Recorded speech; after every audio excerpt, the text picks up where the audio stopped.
takes a minute.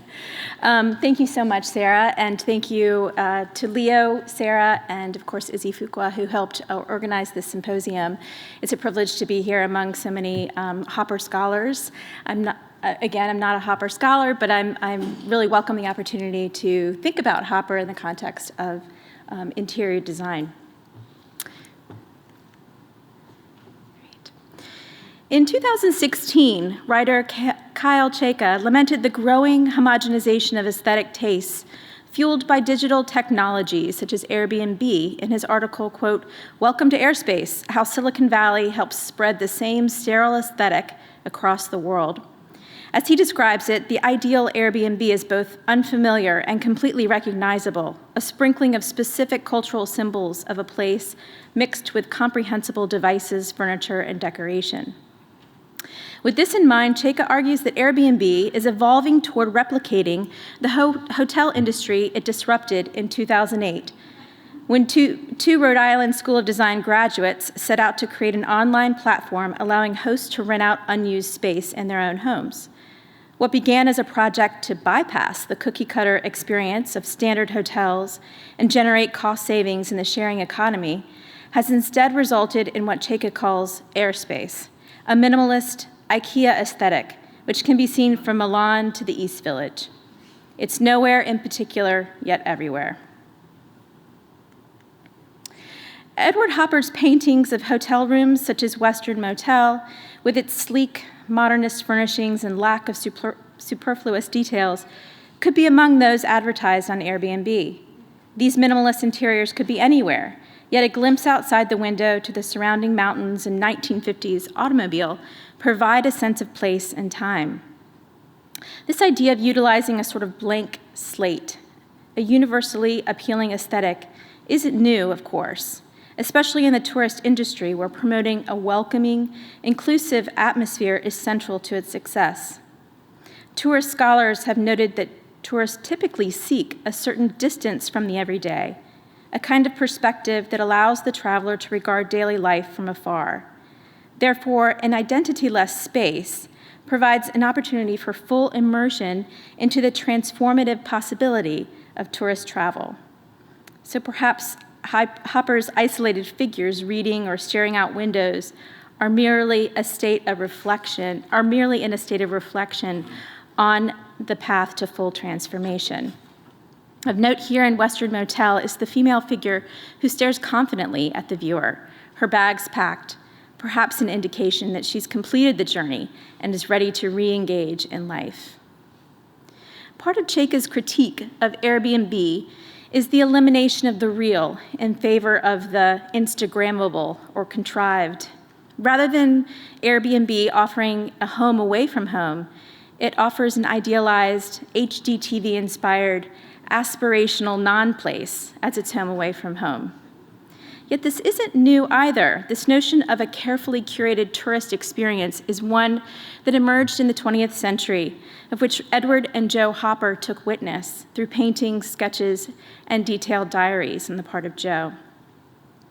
So even though Airbnb doesn't advocate for a particular style, its overall goal of providing comfortable, clean, efficient, and safe environments often results in aesthetics that are universally accepted. HGTV star and interior design consultant Meredith Baer was tasked with writing 10 tips for Airbnb hosts, which include creating spaces and experiences that are easy to navigate, which will in turn provide a level of physical and emotional comfort for renters. Quote, "Paint your front door in unexpected color," she says. "This will definitely make your home stand out among the others." The act of actually finding your Airbnb within a largely residential community may be challenging, so a highly visible entrance eases frustration and anxiety for travelers. She goes on to say, "People may have trouble imagining how they would be comfortable in your home, so spell it out for them. Show personality, not personal items. Too many pictures of your dog and family might make guests feel uncomfortable, so replace them with local art and photos to add a sense of place." This reminds them that they aren't at a local Best Western, but in the albeit contrived space of an authentic local. And Airbnb reviews attest to these values and help to fuel future users. Good wireless connection, clean bathroom, and street parking by Bart and Paula all point to convenience and ease while navigating a new space. Many of Joe Hopper's diary entries similarly make note of modern amenities like tiled baths and air conditioning, as well as trendy objects like gooseneck lamps, as seen in the side tables in Western Hotel. You can imagine her as being a reviewer on Airbnb. Chayka notes that this trend reflects a desire for a frictionless world, where changing places can be as painless as reloading a website. This notion of comfort, whether through the materiality of an interior or through the amenities offered, or even the ease with which one can navigate the space, are all hallmarks of advice journals, such as Hotel Management, an indication of the professionalization of the field of hotels and design as a whole, beginning in the 20th century. The Airbnb concept of hosts renting out unused space in their homes to procure extra income also isn't a new one, as Edward and Joe Hopper's numerous trips to tourist homes attest. Edward's painting Mrs. Acorn's Parlor, painted during their time in Rockland, Maine, reflects an aesthetic that seems a far cry from his later Western motel. The interior reflects a lived-in parlor, the best room of the house, where symbols of gentility and comfort reign. Many of these tourist homes were late 19th century Victorian homes that no longer represented the Gilded Age in which they were built. The once dominant one-of-a-kind objects that might attest to the owner's good taste and worldliness were now filled with the objects that point to the democratizing effects of industrialization. The upholstered reclining chair, a hallmark of William Morris's 19th century design, may have been cost prohibitive the previous century, but mass production and mail order catalogs made the Morris-style chair more affordable and accessible to a larger population. It could have been purchased from Sears Roebuck or Montgomery Ward, both of which sold these affordable chairs between 1900 and 1930. The advertisement you see here from Sears announces the cost at $3.97 in the 1910s, which would have been the equivalent to about $57 today. Its voluptuous lion claw legs aren't an expression of hand craftsmanship, but a testament to new industrial technologies.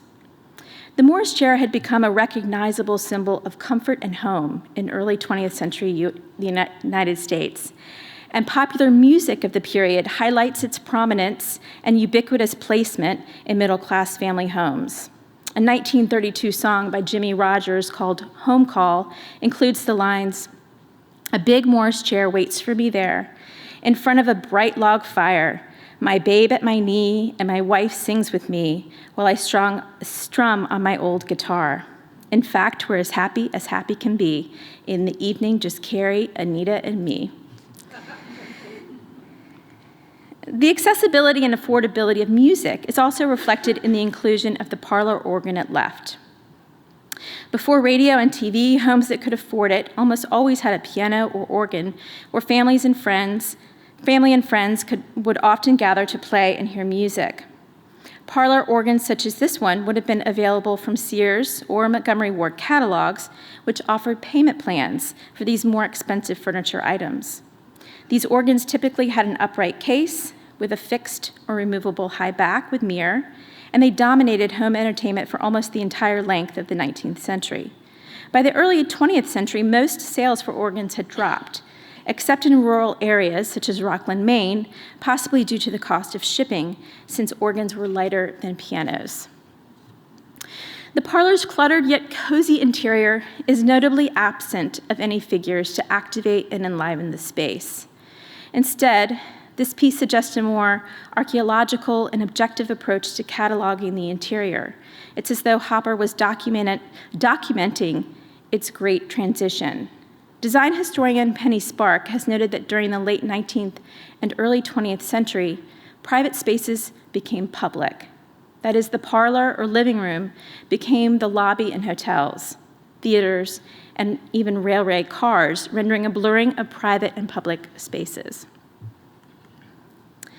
Hopper's painting Hotel Lobby reflects the codification of design trends during this period. and the advice literature that emerged with the rise and popularity of the hotel industry in the first half of the 20th century typically called upon hoteliers to employ design elements that appealed to an array of sensory experiences, being mindful of visual cues and circulation paths. Pointedly, the entire lobby is a key marker of passage from one space to another, from the outside to a semi-private space, and ultimately to the private hotel room. Thresholds and threshold spaces are thus often marked by opposing forces and requirements. They must be both protective and welcoming.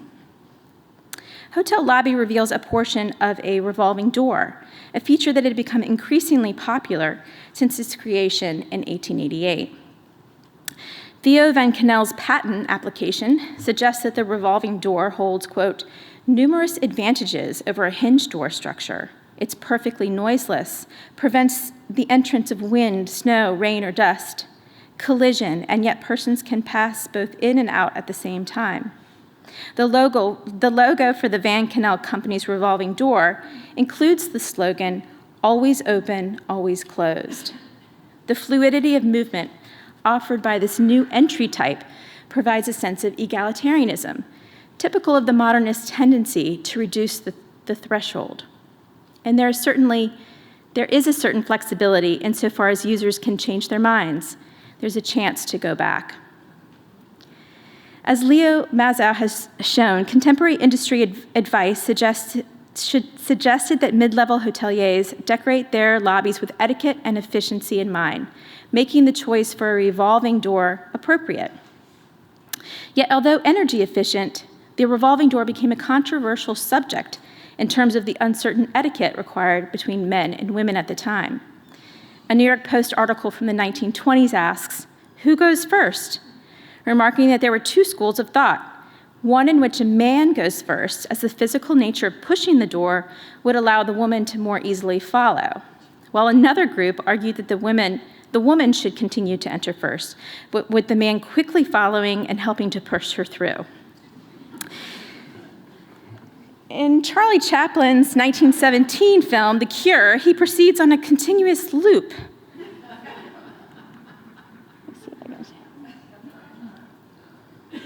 Much to the chagrin of the bellhop, who is unable to access him.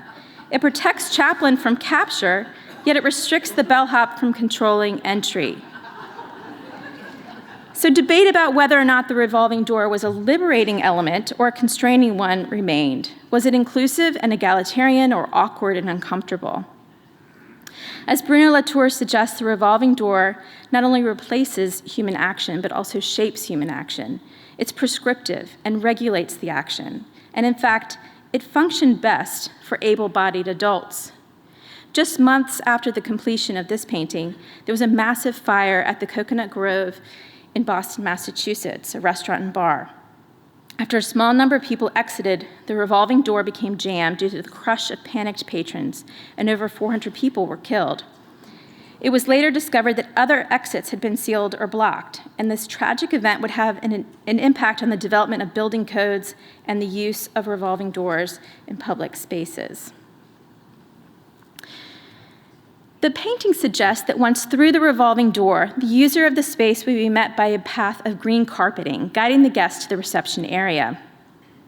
In the 1930s, German architect Karl Wilhelm Just, for example, developed room sequencing as a management tool meant to preclude backtracking and bottlenecking on the part of hotel guests. Designers and architects typically used flooring and lighting to configure zones and direct traffic. And as Sarah Powers notes, the Hoppers had visited a hotel lobby with a similar design element during their time at the Ritz Hotel in Mexico City, just 6 months prior to the completion of this painting. And yet the green carpet's directional quality is hardly necessary in the hotel lobby's fairly modest scale. Leo Mazow has noted how the orthogonal acts as a reminder of the relationship to mobility during this period, especially the automobile, as we've just heard. The green carpet is also reminiscent of another marker of mobility, the train. Railroads helped to boost the system of hotels across the United States in the early 20th century. The 20th Century Limited Line was an express luxury passenger rail between New York City and Chicago, which boasted red carpet treatment for its guests. Here we see passengers guided by the red carpet to the luxury cabins. And the terminology of the red carpet used today to describe the approach to elite events is derived from its use on this luxury rail. While the advertisements show travelers ambulating along the path, Hopper's figures do not activate the green line. In Hopper's composition, the older woman at left seemingly dips her toes into the green ambulatory path, while her partner straddles both worlds, one of motion and one of stasis. In contrast, the younger female guest at the right doesn't even come close to it, even if her stretched out legs suggest that she may aspire to be on that dominant path. She still remains on the margins. The lack of figures activating that orthogonal, and in fact defying its intended use, highlights the kind of in-betweenness of the hotel lobby, and highlights its function as a kind of staging area, a point along the journey from one destination to another. Similarly, the luxury train's observation car, seen here, which was redesigned in the 1930s by the illustrious designer Henry Dreyfuss, is a kind of waiting room. Known for his modernist, streamlined forms, this space may be more stylish and up-to-date than Hopper's lobby, yet there are still similarities. Note the way that singular chairs are set against the interior walls of the train facing one another, with each individual chair set in close proximity to its neighbors. The placement of chairs lining the outside walls of the space is also reminiscent of front halls in 18th century colonial homes, in which chairs were similarly set to receive guests and act as a waiting area before they were welcomed into another more formal space in the home. The front hall of 18th century plantation homes, such as Wilton House, now museum, here in Richmond, attest to this presentation. Similarly, Hopper's figures sit in individual armchairs set against the outside wall, waiting for the next stage in their journey. The chairs in Hopper's painting include tailored, upholstered seats and backs with attached seat cushions, which were encouraged by the hospitality industry for their practicality, as they were easy to keep clean and tidy. When comparing one of Hopper's studies for Hotel Lobby, seen here of his wife Jo reading a book, the form of the chair is notably different in the final version. The pleated skirt of what may be an upholstered rocker or recliner, popular at the time in domestic spaces, has disappeared in favor of a more streamlined form. Another study for this painting points to Hopper's decision not only to choose a more tailored, up-to-date armchair, but also to include a young woman as the counterpoint to the older couple at left. This shift emphasizes the juxtaposition between old and new, which is furthered by the incorporation of more traditional wood wainscoting, countering the modern chairs. The lobby is enveloped in dark wood wainscoting and classical details such as ionic columns that frame a partially revealed segmental arch over the reception desk. Leo Mazo has noted this classical style had reemerged in popularity during the colonial revival period of the 1920s, but had largely become passé by the time this painting was completed. However, the inclusion of classical design elements might be considered a safe and familiar design choice, and therefore a useful design strategy to inform a sense of trust in the viability and security of the space. Libraries, courthouses, post office, and banks frequently incorporated classical elements from the 18th century through the 20th century. Design historian Penny Spark points to first-class parlors of theaters, for instance, that denoted class through the use of wood paneling and classical details. And early 20th century designer Elcida Wolff notes the value of classicism in lobby spaces, stating, quote, "The first impression is that which one receives in the old Virginia mansions. So dignified is the treatment of the paneled walls, the selection of old mahogany furniture, the color scheme of green and white and mahogany." The front hall, shown here, of Carter's Grove, built around 1750 near Williamsburg, Virginia, not only highlights the wood-paneled walls, but also that segmental elliptical arch that we see above the reception desk and hotel lobby. This nod to classical details is complex and reveals a host of possible associations with a seemingly safe aesthetic choice, as associations with privilege also abound. For instance, the notion of the corporate executive office space with wood paneling remained common through much of the 20th century as an aspirational space. This image shows an executive office at the Federal Reserve of New York before and after renovation. Clearly, the wood paneling remains integral to the design ethos of the bank. The wood-paneled office is reserved for executives and reflects the role of materiality and iconography in reinforcing a hierarchical relationship within the corporate sphere. The juxtaposition of classical details with more modernist furnishings is seen in some of Hopper's other hotel paintings, such as Hotel Window, 1955, in which a female figure sits on a crisply tailored couch, again with no detached cushions or pillows. It's interesting now I see in this couch a similarity with the automobile that Jason Weems just showed us. The column on the right frames the window where she looks out onto the distance. The two-toned carpet reflects design advice to organize spaces into zones of use for ease of navigation. Meanwhile, the side table and lamp suggest a more staid, traditional interior. During this period, the lobby had become more formalized in terms of being a predictable space, thereby offering a sense of comfort for travelers navigating their tourist experiences. The green path leads to the reception desk, which becomes the focus of architectural intervention, controlling the passage between public and private space. If the revolving door offered a sense of fluidity, the reception desk acts as a more traditional gatekeeper, its archway reminiscent of an ancient Roman triumphal arch, marking the entrance to a city, a boundary and marker of exclusivity. The literal gatekeeper is the male clerk behind the desk, eerily illuminated by a lamp. His preoccupation with other activities other than welcoming guests suggests his omnipresent nature and perpetual duties. He stands close to the iron grille of the elevator, which marks the final passage to the private rooms of the hotel. One must make themselves known at this place. If there's a sense of anonymity in the lobby area, the reception desk demands identification and admission. Finally, the painting on the wall continues this trend of vying for universality while also being culturally specific. Leo Mazo has suggested the landscape painting's likeness to Hudson River School paintings of the 19th century, such as the one shown here by Albert Bierstadt, providing a sense of time and place. Yet American philosopher Dennis Dutton has shown through data analysis that people in very different cultures all over the world tend to like a particular kind of landscape, which include open spaces of low grasses interspersed with a group of trees, and ultimately to show the presence of water or evidence of water in the bluish distance and indications of animal or bird life. According to Dutton's study, this landscape type is regarded as beautiful even by people in countries that don't have it. The ideal landscape is one of the clearest examples where human beings everywhere find beauty in similar visual experience.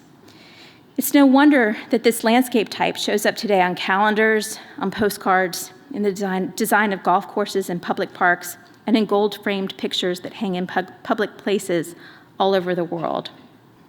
Each of these design elements have the potential to incite comfort and ease, a non-place or identity-less space that would allow tourists to begin the process of shedding their everyday lives in anticipation for touristic transformation.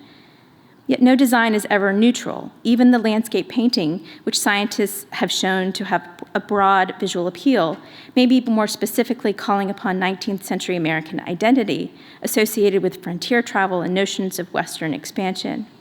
Or, in our 21st century mindset, because of the ubiquitous use of these types of landscapes in reception areas, especially doctors' offices, these same images may elicit feelings of discomfort, recalling generic cold waiting rooms, exactly what hoteliers would want to avoid.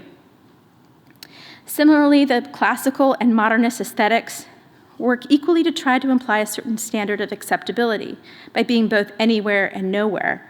And yet, as we've seen, classicism is often associated with privilege, thereby projecting discomfort in its exclusivity, at least for some audiences. The revolving door is equally conflated. It's both open and closed. It's inclusive in that each body crosses the threshold in the same way, and yet it excludes those who are not able-bodied. Even if prescriptive literature suggests a universalizing aesthetic, Hopper's painting Hotel Lobby points to the challenges of developing such a non-space. The painting suggests multiple readings, and this sense of multiplicity alerts us to the complexity of design cues and aesthetics that will always be referential, even in their quest for a sort of non-taste. Thank you.